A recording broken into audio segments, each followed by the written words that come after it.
orang sebagai kaum ahli sunnah wal jamaah tetap kudu nempelkeun ikhtiar supaya kaharti jang naon eta ikhtiar jang nempelkeun ganjaran jeung siksa di dinya tan nempelna atuh kaula janu ngabalik ngabulak-balik kana hatena mah anu ngabulak-balik kana pangdeuleuna dibulak-balik hatena paham henteu ndang kula dibulak-balik mata hatena iman henteu janang kula berarti urang-urangan nang Allah kabeh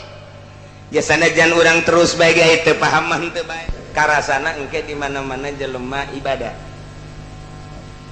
ketika ibadah ka Gusti Allah hayang mantap urang zikir tengah peting atau maca Quran salat terus zikir sapeting dua peting seminggu dua minggu sebulan dua bulan engke aya bakal rarasaan lain deui teng geus tah lantaran nu pertama ge kos kitu jateuna naon ku ari mah ditahan surusup bae ka jero hate ngeunaheun perasaan ngeunaheun oh nikmat taeta pan teu diikhtiaran datang kos kitu dasang sulusu nikmat ngeunaheun maca Quran ngeunah zikir ngeunah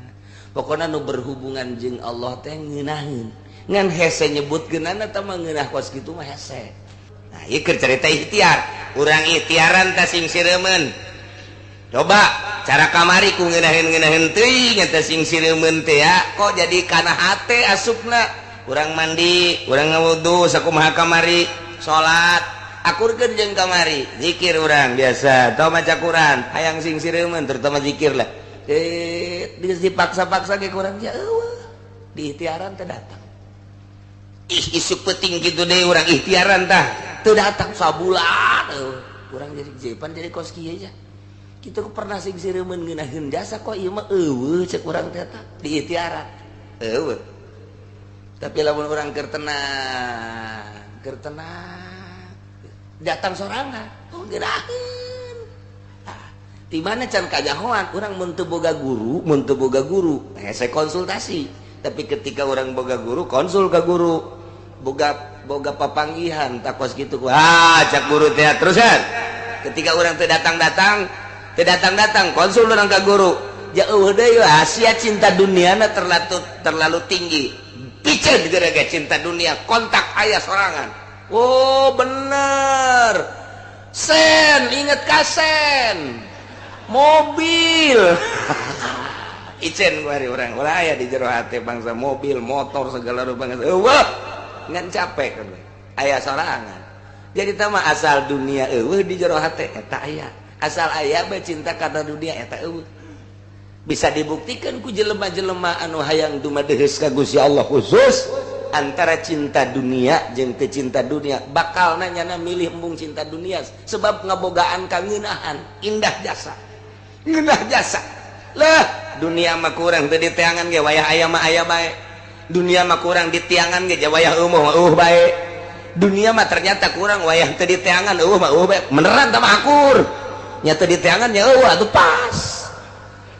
kan kos gitu tah buktikan ku urang ku hari jelema anu henteu neangan dunia jawayah boga mah boga bae nang Allah aya anu dagang bae jana teh rugi deui ku Allah aya anu dagang mah biasa lu modal laletik tapi jadi untung gede nang Allah aju ku hari modal gede untung gede nang Allah keneh bae aya nu ku hari teu dagang teu boga atuh nang Allah keneh sarua bae oh jadi urangna doang ye nu kudu gulak-gilek ke jero hatena jaka bae ge geuning bukti Allah nang Allah ngan urang teu bisa ngalempengkeun kabeh nang Allah asa nang urang bae ketika asa nang urang hijab mulai ketika urang untung bunga hijab mulai ketika urang rugi susah atau prihatin hijab mulai etalah nu bakal ngahijab ka diri urang ketika urang hayang ka Allah tak eta ikhtiar eta teh bakal leungit ketika orang tafakur kadinya ya cak urang jadi ikhtiaran ge we mah bae jadi ikhtiaran ternyata eueuh geus eta mah kumaha Allah akurkeun jeung ieu ja Allah geuning nu ngabulak-balik hate ja Allah geuning nu ngabulak-balik mata ku urang geus diusahakeun ge kafir Mekah pamentana kitu ge geus kajahoan ku Gusti Allah janang Allah ngate imankeunana timbul baik ke pertanyaan aya kos gitu mah atuh Allah teh kok teu jujur teu adil kunaon teh nya teu diimankeun mulai ta urang protes ka Gusti Allah protes mawa bendera kamari kan bendera buruh geus protes ke presiden aju bendera kitu guru geus ka presiden aju bendera dokter geus ka presiden bendera naon deui sia duh demo ka ditu ka presiden geus kabeh kuari mah demona ka Gusti Allah mau bendera sia ngan datangna ka mana ya ka Senayan aya di Senayan tah di mana ya Allahnya ayo coba demo masing-masing ai kos gitu mah tuh Gusti Allah ka teu jujur teu adil nu mantak urang lamun teu ngaji bakal cilaka bae bakal cilaka datang ka mana ieu budak ieu tauhidna datang ka mana datang ka dieu kadinya bae ke lamun naik deui datang ka dieu ke naik deui datang ka dieu naik deui naik deui diukur dulu mantak lamun ngaji da model kos kieu mah ieu tauhidna tauhid TK bae tauhid TK bae geus cukup tauhid TK ge nu penting mah asal ngajembat di jembatan Siratal Mustaqim moal maleset sakitu doang ngan moal hiber doang moal hiber moal tauhid kos urang mah kos kieu mau tauhid TK mah moal hiber ka sorgana urang bisa neureukkeun pa itu sanu hiber itu wah cepet amat itu saya itu tuh nunggu hiberna rada lalaunan mararaunan kan ngan mantep kene itu mah kos manuk gaok bae koplek ai urang mah ieu aduh ieu tadi dia teh tauhid urang kos kieu tauhid urang mah sebab engke keyakinan teh ditambahanna mah ku Gusti Allah sorangan sanajan urang maca kitab tauhid bae teu yakin mah teu bae kiai bae contona mun magahan tauhid teh hebat jasa di lembur urang di lembur urang bae mah kiai urang lah di masjid di mushola dulur rezeki mah ti Gusti Allah kan gitu wa ma min dabatin fil ardi illa Allah rizquha setiap anu kumalandang di muka bumi nah ku Allah dirizkian geus teu kudu diteangan rezeki mah nang Allah sanajan cicing bae ku Allah dirizkian diondang bae ngariung teu diberkata narah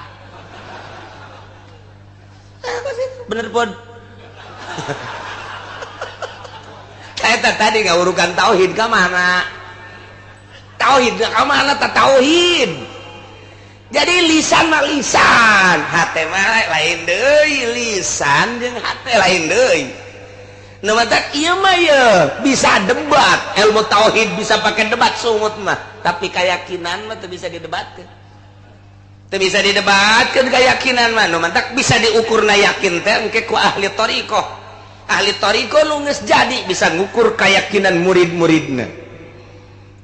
ikida kiceupna tina lempangna tina perilakuna kadeuleuan ku guru thariqah nu guruna mursyid keyakinanna datang kadinya keyakinan datang kadinya nu mantak mere instruksina ge disesuaikan jeung keyakinan-keyakinanna atuh eta bae contona tah urang ngaji tauhid di guru urang cak petang jasa geus carita rezeki bae heulanan ieu mah ulah bingung-bingung ku rezeki wa ma min dabatin fil ardi illa Allah rizquha nang Allah ngarizkian teh nang Allah geus yakinkeun ku sia sungutnya na takos kitu tah sungutnya na takos ya isukna nya dagang si kiai pan dagang teh anangan rezeki eta dagang teh min jumlah teu percaya ka Allah namun nya masih kena dagang berarti teu percaya kana yen Allah ngarizkian sebab dina pikirannya na aing mun teu dagang teu dahar sarujeng kitu pan berarti eta guru tauhidna kudu dirantai kos kitu teu akur jeung omongna guru tauhid batul lain kos kitu aya nu geus boga keyakinan mah dagang ulah dagang guru tauhid mah geus pancena Kangjeng Nabi ge dagang lain keur carita Kangjeng Nabi teh mah balik deui ka syariat ieu mah keur carita keyakinanana keur carita keyakinan mata wali mah wali memeh jadi wali na teh nya nguji keyakinan ninggalkeun lembur aing mah dekel ya nguji keyakinan moal dagang moal tani aing mah moal nanaon engke dahar ku Allah sapoe dah masih kena tanaga 2 poe tanaga 3 poe mah geus sebut tanaga pan tanaga geus kiceup lagi wa nuqallibu afidatahum wa absarahum kaulah ngabolak-balikan matana sehingga matana teh teu bisa neuleukeun bener sehingga teu paham nya kana wa absarahum jeung ku kaula dibulak-balik pangdeuleuna sehingga teu daek deuleu kana hak nyana teu iman percis kama lam yu'minu bihi awal marrah sakumaha teu arar iman bae dina awal kajadianana geus wa nazaruhum ku kaula diantep bae tabakos kitu mah kitu gianihim dina kalacutan-kalacutanana engke ujung-ujung nama anjeunna ieu mahuna bingung. Jadi berarti menang Gusti Allah ya urang ka dieu datang dibulak-balik ka teh urang teh di imah teh barang malam minggu teh isukan poe minggu wae ngadek ngaji geus disiap-siapkeun bana geus disiap-siapkeun sagala naon kitu ngaranna bensina eta lain nang urang menang Allah wa nuqallibu afidatahu aya anu geus biasa ngaji ge lain mendek perebeh heulanan emang aya naon babaturan aing ngadaguan jadi tutu udah ngabesan jagan nanti dibalikin ku Allah ulang ngaji ngabesan baik nang Allah teh kos gitu menang Allah wa nuqallibu afidatahu ulah nang urang muga rasa nang urang cilaka nang Allah eta mah kos kitu ngan ikhtiarna menang urang anu ngabuktikeun datang ka dieu nang Allah nu ngabuktikeun datang ka ditu menang Allah atuh kafir ge menang Allah ngapirkeun teh nang Allah urang iman ka Gusti Allah menang Allah nu urangan sebenarnya mah ngan lamun urang ditarik-tarik ka dieu luhur teuing tang ngaji geus bae urang mah aya ikhtiar di urang aya kasab di urang geus eta ikhtiar jeung kasab nu urang anu ngahayukeunana mah nu ngabuktikeun Gusti Allah Subhanahu wa ta'ala padahal kabelah dituna mah ikhtiar ieu hirup mah lamun geus luhur jasa orang ibadah ka Gusti Allah bakal moal aya ikhtiar tinggalin ja ikhtiar kurang di ikhtiaran yang cager jasa yang cager awak endahan modal kita ikhtiar pan beak eta kada sa ikhtiar eta di ikhtiaran kurang anak kurang ge da supaya daek mondok geus ka dieu geus ka ditu geus ka dieu tetep bae main PS bae ikhtiar tinggal ikhtiar kan aya anu ikhtiar dihayukeun ku Gusti Allah aya anu teu diikhtiaran aya anu diikhtiaran kurang tapi teu akur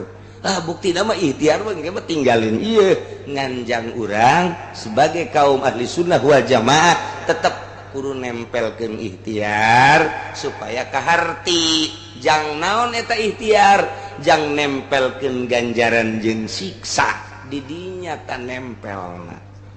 kabelah dituna mah lain kobo ieu mah tah ieu geus luhur tah ngaji tah wa nuqallibu afidatahum wa absarahum atuh kaula janu ngabalik ngabulak-balik kana hatena mah anu ngabulak-balik kana pangdeuleuna dibulak-balik hatena paham henteu nang kula dibulak-balik matana mata hatena iman henteu janang kula berarti urang-urangan nang Allah kabeh biasanya jangan orang terus baik itu paham teu bae kos urang ngaji bae unggal minggu ka dieu ngan datang doang ditanya mah naon setan tadi nu dibahas dah terus nanya ese ngajina ge pokona aing asal datang bae geus diukreup balik beres atuh geus teh ada tentang Allah tah kos kitu nya mah datang ka dieu teh ngan datang balik geus beres geus asal aya catetan di malaikat bae tah mah malaikat ge bingung barang di akhirat teh catetanna mah loba tapi pahaman teu cenah teu paham-paham mah jelema ieu tapi catetanna mah aya bae barang di deuleu geus lah atuh udah sesuai jeung catetan bae tilok dilaksanakeun ja puasa Rajab nya henteu nya mah teh ngaji mah ngaji bae geus cak malaikat Mikail teh geus lah geus maningkan ka sorgakeun bae sesuai jeung pitulisan apa bae geus tah lain kitu jarenya mah teu galaksana ngomong kitu nya teh mending balangkeun apa ka ditu geus kos kitu bae masyaallah sesuai jeung tulisan udah bae cenah geus ya Allah ya karim tak jadi hak peto Gusti Allah nuqallibu afidatan karasana engke di mana-mana jelema ibadah ketika ibadah ka Gusti Allah hayang mantap urang zikir tengah peting atau maca Quran salat terus zikir sapeting dua peting seminggu dua minggu sebulan dua bulan engke aya bakal rarasaan lain deui sing sireumeun awak lain suku lain pan ai urang mah biasa nu sing sireumeun teh suku suku doang tamah kurang urut tamah ngaranna ieu mah lain ceuli ge sing sireum ceuli ceuli sing sireum di urang kaget asana aya pocong boy ya sing sireum kieu biasa mah sing sireum kabeh kulit-kulit sing sireum kabeh jiji kahulu-hulu ka dieu sing sireum kabeh kaget kan orang pasita eureun zikir teh teu boga perasaan ku kumaha ipan menjadi kos kieu teu boga perasaan di mana kumaha teh ka eueuh teh sing sireum set eueuh biasa deui urang mulai deui disalah zikir atau baca Quran sarua bae nama aya deui teh sing sireum tamangan sing sireum teh berangkatna lain di suku tapi di hate sing sireum tukang tani mah di suku mulaina di dia ya aja digebugan blok kunaon itu karet aya karet kabeh cage mah lain mimitina di dia di dada deng kabeh kaawap kos muringkak bulu tapi ieu masing sireum teng geus tah lantaran nu pertama ge kos kitu jateuna naon ku ari mah ditahan tahanan surusup bae ka jero hate ngeunaheun perasaan ngeunaheun oh nikmat ta eta pan teu diikhtiaran datang kos kitu dasang sulusup nikmat ngeunaheun maca Quran ngeunah zikir ngeunah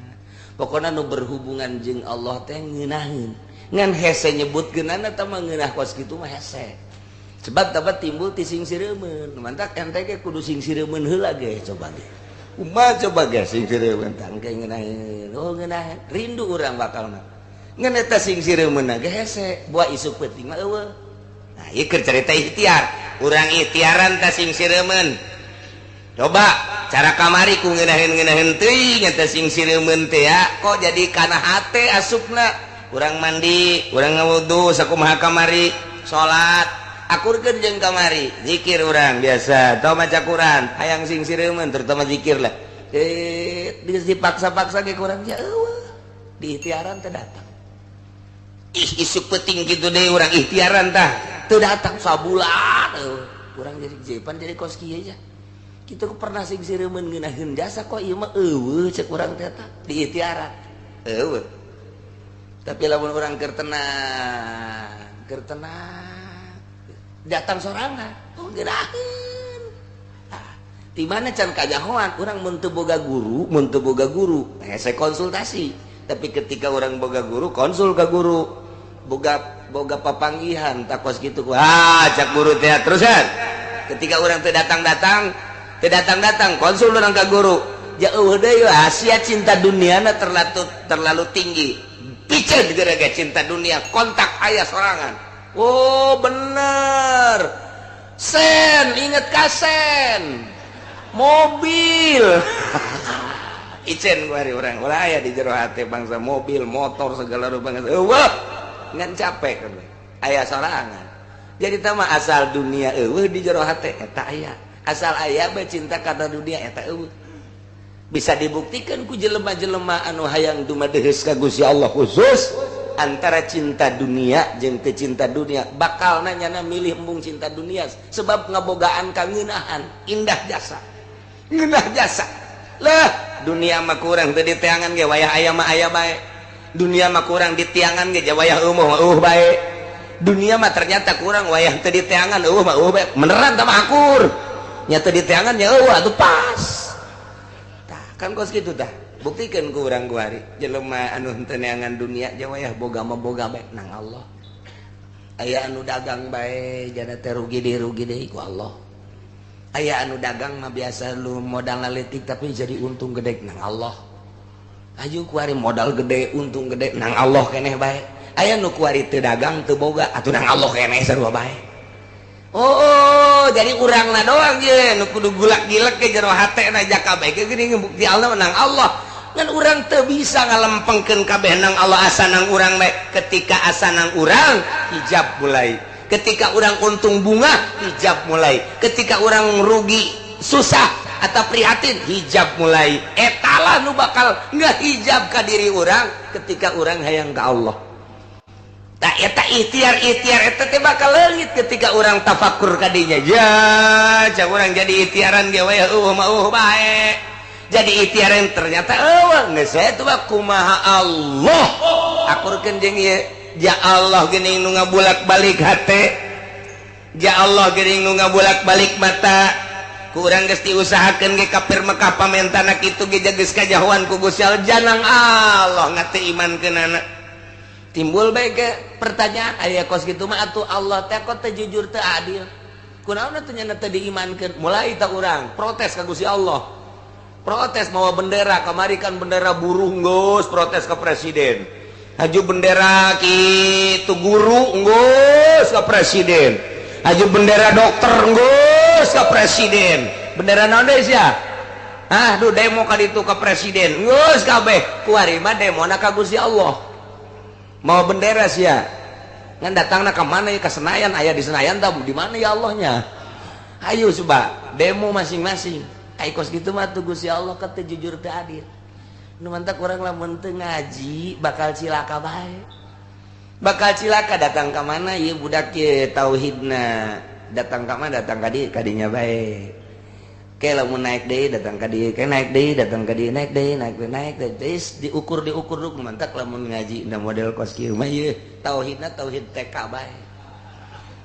tauhid TK bae geus cukup tauhid TK ge nu penting mah asal ngajembat di jembatan Siratal Mustaqim moal maleset sakitu doang ngan moal hiber doang moal tauhid kos urang mah kos kieu mau tauhid TK mah moal hiber ka sorgana urang bisa neuleukkeun pa itu sanu hiber itu wah cepet amat itu saya itu tuh nuhi benar ada lalaunan mararaunan kan ngan mantep kene itu mah kos manuk gaok bae koplek ai urang mah ieu aduh ieu tadi dia teh tauhid urang kos kieu tauhid urang mah sebab engke keyakinan-keyakinanna teh ditambahanna mah ku Gusti Allah sorangan sanajan urang maca kitab tauhid bae teu yakin mah teu bae kiai bae contona mun magahan tauhid teh hebat jasa di lembur urang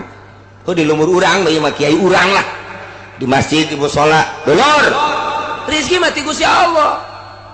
kan kitu wa ma min dabatin fil ardi illa Allah rizquha setiap anu kumalandang di muka bumi lah ku Allah dirizkian geus teu kudu diteangan rezeki mah nang Allah sanajan cicing bae ku Allah dirizkian diondang bae ngariung teu diberkatan marah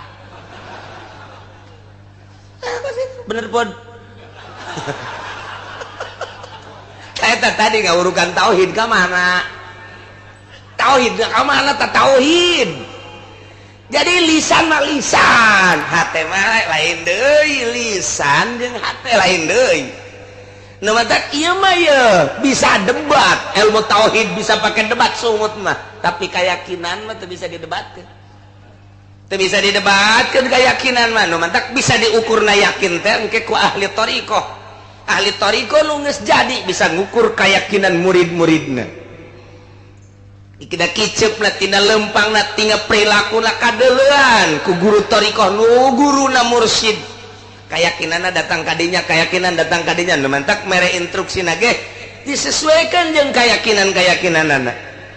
atuh eta bae contona tah urang ngaji tauhid di guru urang cak petang jasa geus carita rezeki bae heulanan ieu mah ulah bingung-bingung ku rezeki wa ma min dabatin fil ardi illa Allah rizquha nang Allah ngarizkian teh nang Allah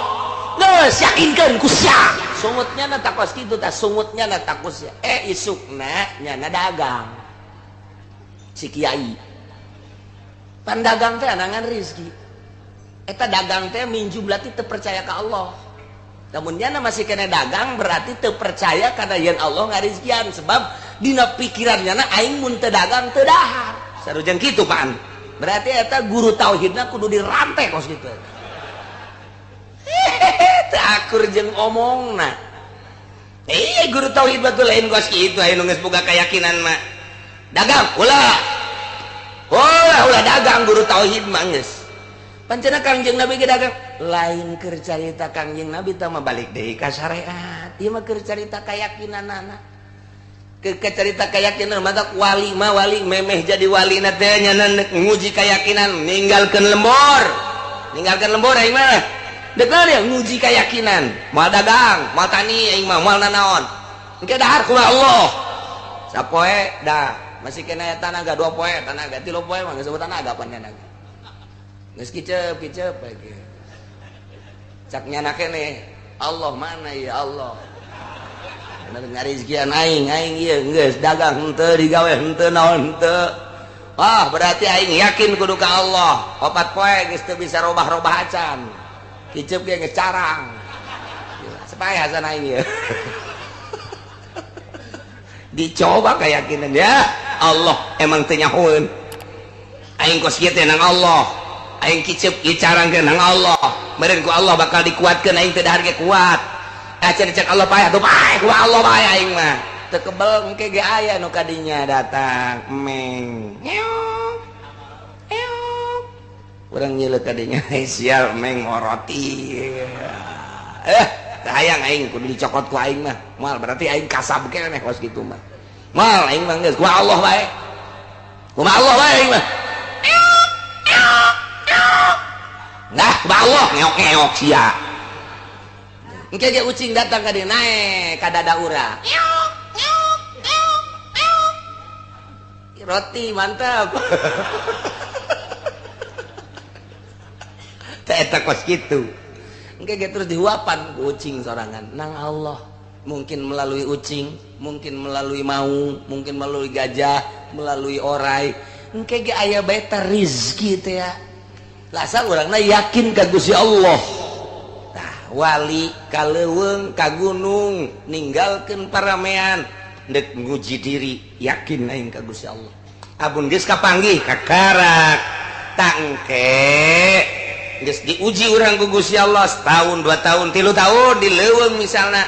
geus ka Gusti Allah bae kakarak mulai cobalah ieu mah kekawasaan Gusti Allah. Lain hayang abdi mangan abdi hayang ngabuktikeun keistimewaan kamaha kawasaan Gusti Allah jang tambah keyakinan abdi Gusti coba ieu daun langboh ku abdi dek dicekel dek dicokot dicekel dirames-rames ku abdi supaya jadi 100 ribuan. Bismillahirrahmanirrahim. Jiya heueuh Masya Allah maha kawasa Allah ku abdi dek dicokotan dek dibawa ka imah dek ngabangun imah batal sia. Kunaon juga dinya atuh tawali blon tawali teu meunang wali Gusti eta kos kitu geus ka ditu nama atuh sakecapnya tawali mah sakecapnya tang ke bakalna teh langsung naon bae ge anu kunyana kitu diomongkeun dipikir ka hayang langsung diijabah ku Gusti ngannya nangis sembuh nu sok dicarita-caritakeun ku almarhum abah teh. Aya hiji jawara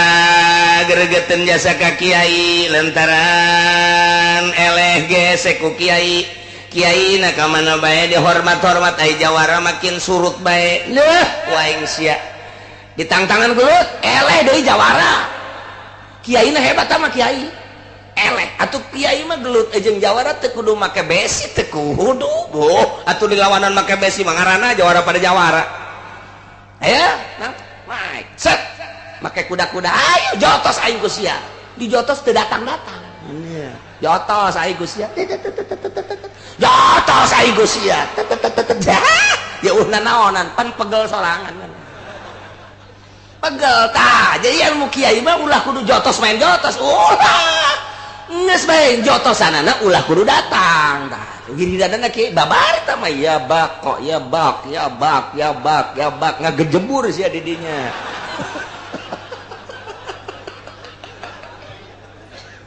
hiji tah eta ilmu kiai eleh atuh eleh caritana teh jawara teh jalain eleh adu kakuatanna teu datang okos ndek dek naon gitu ngaranna mukakeun ieu ya pernah terjadi di Sidina Ali pan aya jawara ngahareupan Sidina Ali pedangna diangkat ku jana dek ditumbas leher Sidina Ali angkat pedang sakumaha pedang panjangna sih tapi encen anggeus sial cek jana teh ieu pedang asupkeun deui ku jana Sidina Ali na seuri bae haneng dihareup cabut teh cap jangan geus kene bae cek jana bae dilepaskeun malah mah dicekel di tengahna cak panjang kene bah. Pedang jadi manjangan. Tidinya kapan cek Sayyidina Ali teh kajenting ku anjeun dicabut terus cek Sayyidina Ali kersaning Gusti kula dijaga ku Gusti Allah. Moal kudu lepas eta pedang tina sarangkan. Diragakeun pan plek bae. Asyhadu an la ilaha illallah wa asyhadu anna Muhammadan Rasulullah. Tuh, jadi ngalawan tiba heula ge ngalawan wali-wali Allah mah lain kudu kekuatan lain, tinju balas tinju boho ti dituna. Bahwa ti dituna tak kos kitu bae tah. Ninju teu datang-datang. Atawa datang mah datang, ngan karasana ku leungeunnyana ieu sakumaha batu. Tinju aing Gusti Allah. Aduh. Jadi nanti eta mah jalain beungeut tah mah tuh. Beus eta mah. Da eta pipi aing tinju Gusti ya. Dek. Gemper aing leungeun. Kata ilmu kiai mah kos kitu kuduna. Atau tadi golok sek. Panjang kene. Ini mah. Tanggeus-anggeus asupkeun deui beres. Tah eta kos kitu. Diondang, cek gerjawara teh. Diondang ari diondang gitu diajakan gelut aing eleh segala rupa aing eleh. Ku aing sia diisin-isin di dulu bajelema. Gas. Beres. Diondang ariung ka imah jawara. Jang kiai biasana kan make kasur. Nah, tawa make samak anu bagus. Dihandapna kunyana digali ditendenan bangke ucing. Dipoprok diratakeun. Kiai diondang,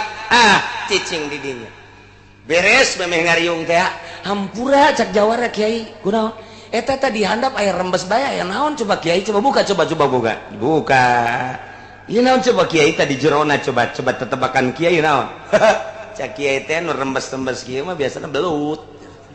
Nah, sia kiai mun lain belut berarti kiai batal ka kiaiana. Oh, masalah cek nya teh. Gale dak. Karena wari mah kanyahon kiai blon ye. Nya geus tulak cangkeng bae lain kiai teh mah. Geus jawaban buatannya anak. Begitu dibuka bangke ucingnya jadi belut. Sial kiai. Ucing jadi belut. Sakecap nyata. Masyaallah. Eta kos kitu kumaha wa nuqallibu afidatahum dibulak-balik hatena ku Gusti Allah. Ieu iman ieu henteu, ieu marifat ieu henteu, ieu syuhud ieu henteu nang Allah. Wa absarahum matana iman jeung teu iman, paham jeung teu pahamna nang Gusti Allah.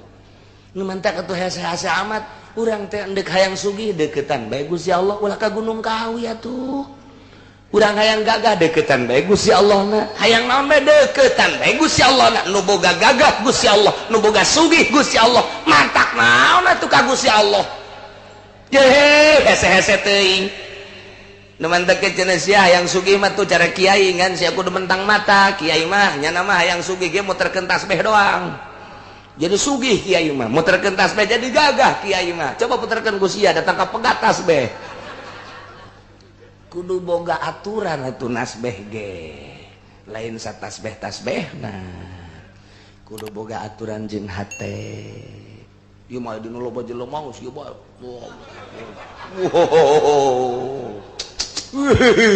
wah raja asa bulu giliran bae sorangan tasbeh dialungkeun tolol bangsa penceramah atau kos kitu tah di loba jelema tasbih di keluar ku ngobrol dari kieu bae padahal mah lain keur nasbih teh mah sok-sokan doang di imam atuh tilok nasbih tilok malah mah deuk salat ge leungit tasbih ka mana nya bari ku tilok-tilok dah bener wa nuqallibu afidatahum wa absarahum kama lam yu'minu bih awwal marrah wa nadharuhum fi tughyanihim ya Allah andapkeun Gusti Allah. Jelema kos kitu kena lacut terus geus aya dina rahasia aing geus aya dina ilmu aing anjeun mah anjeun bae Muhammad geura dakwah anjeun mah ngan sakadar tugas ti kaula dakwah sampaikeun syariat nya sakitu ulah boga pikiran kadua katilu hiji tabligh adapun daekeun jeung teu daekeun lain urusan anjeun Muhammad urusan aing. Mantak urang ge kos kitu tah datang ka imah magaan ngaji ulah boga pikiran kumaha hayu bae dakwah ajak ulah boga pikiran geus eta diajakan ku aing teu daekeun mah heran jasa pana tuh si aing kanu itu mah tuh teu teuli neteuli si itu ge pan diajakan ku sia tuh sia teu neteuli pan si eta mah neteuli amat teu daekeun itu teu daekeun eta teu daekeun tapi sia neteuli lain gitu ai itu mah susah sabodo teh mah daekeun teu daekeun ge pan ieu mah sugih lamun daekeun kan lumayan jadi boga kadua tolol tak kiai namun geus boga kos kitu moal beres dakwahna geus dakwah mah ngaji nyaritakeun rukun wudu nyaritakeun rukun salat nyaritakeun tauhid nyanana balik ulah aya naon-naon geus mantep kos kitu mantak cek amah almarhum abah doyong mah lamun urang magahan ngaji di lembur urang beuki ngopi urang beuki ngerokok rokok mawa sorangan kopi mawa sorangan ulah ngaharepkeun pameret ti jamaah urang eta mantap kos kitu geus urang beuki kopi mawa termos urang mawa jingjingan bila perlu dagang kopi urang di dinya geus rokok naon urang nu beuki bawa ulah ngaharepkeun ti jamaah lamun geus ngaharepkeun ti jamaah geus moal muai tama ilmuna boro-boro jang muridnya na ge can bisa make ilmu sakitu bae tuh gitulah nya iyalah dakwah Kangjeng Nabi ngajakan anak Kangjeng Nabi sehingga Kangjeng Nabi dicaci dimaki ku ahli Mekah dipenta mujizat hampir Kangjeng Nabi ge terpancing tapi ternyata kabelah dieuna tereda hati Kangjeng Nabi tiis hati Kangjeng Nabi terus dakwah Kangjeng Nabi sanajan dicemooh dicaci dimaki diciduhan diperangan Kangjeng Nabi teh tetep bae terus bae ngalih Kangjeng Nabi ti Mekah ke Madinah di Madinah terus Kangjeng Nabi dakwah sampai perang hasil daripada dakwah Kangjeng Nabi 14 tahun anu silam alhamdulillah urang kuari iman ka Allah iman ka Kangjeng Nabi urang Kangjeng Nabi Muhammad sallallahu alaihi wasallam Kangjeng Nabi teh akos cai mantak wa ma arsalnaka illa rahmatan lil alamin mun nyaritakeun rahmat hartina rahmat eta cai kumaha teh cai teh lamun ku urang dibendung kemudian ku urang dipake mandi kemudian cai dipake ngindum kemudian cai pake gitu naon ngaranna nyebor jarara di tatangkalan dinikmati ku urang tina cai tersebut urang bisa ngarasakeun kasegeran ngarasakeun hasil daripada cai ngeunah eta rahmat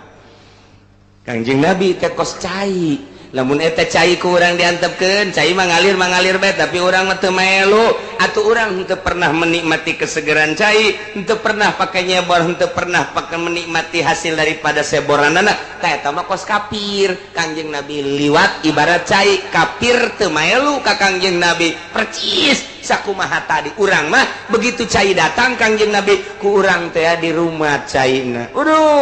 dijieunkeun tempat urang mandi di dinya ngala wudu di cai rahmat ngaranna tah dipake nyebor hasil seboranana di dahar ku urang geus urang mah gupak di rahmat Allah bentukna cai rahmat Kangjeng Nabi urang Kangjeng Nabi Muhammad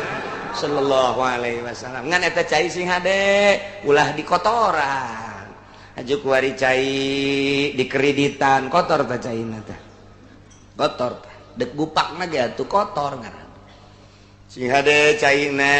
ulah diribaan caina sing hade rahmat Kangjeng Nabi teh dibentukeunna kalmai kos cai ngalir terus ka unggal nagara kumu di Indonesia mah cai Kangjeng Nabi ya rahmat Kangjeng Nabi asal urang geus iman berarti urang kena cai rahmat Kangjeng Nabi nyambung jeung Kangjeng Nabi mata kurang maca salam ka Kangjeng Nabi atuh aya Kangjeng Nabian mun urang dicontohan ku cai urang teh aya Kangjeng Nabian ketika urang assalamualaikum ya Rasulullah atuh teh kudu hese-hese ja eta Kangjeng Nabi na ge eta geus aya di urang cai Kangjeng Nabi teh rahmat teh cai nah caina ku urang teh kuari geus diinum ja urang mah geus iman berarti urang teh geus aya Kangjeng Nabian geus aya Kangjeng Nabi ketika urang assalamualaikum ya Rasulullah atuh ngajawab Kangjeng Nabi alaikassalam